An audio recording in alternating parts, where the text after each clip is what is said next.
Kapag hinikutan niyo po yan, sir, balik ko, sir, yung left hand mo. Dito, wag ano, sir. Alaylan lang, sir. Hindi ko siya kasi alam. Kasi sasakit ganyan po yan. Bali yan lang yung nagbe-break. Pag-release po yan, ganyan ang ano lang kamay. Huwag po yung kakabahan, sir, kasi nasip po kayo, sir. Sip ako dito ha. Yes, sir. Kapag nakabito Paano pag nabitawan ko lahat? May nagbibili sa baba. Nagbibili po siya, sir. Kaya pwede mo sipahin yung... Ano, sir? Pantay, bitawan mo lahat. Sige. Siya? Pwede mong sipahin yung wall, ma'am. Total Ano, sir? release. Konti lang, sir. Pag-break mo, sigod, babalik ka naman sa wall. Pwede mong sipahin ulit.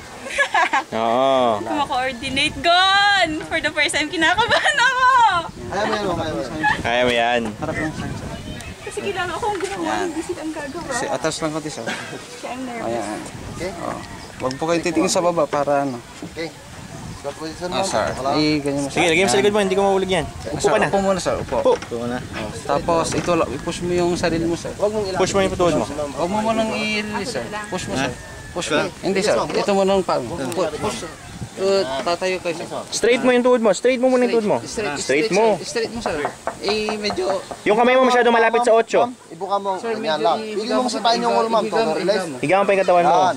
Huwag mong ilapit, ma'am. Sir, Huwag mong straight mo ilapit. yung paa mo, sir. Yung kamay mo, huwag mo ilalapit sa block Straight mo. na 8. Yan. Medyo higa mo, sir. Mas maganda. Sipa, ma'am. Sipa. Total release. Yun. Isipa mo, sir. Sir, Taas mo lang sorry. ang paa, ma'am. Taas mo lang.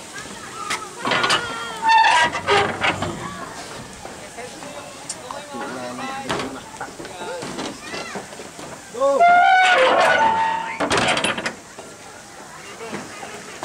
Ano nga, Jetra?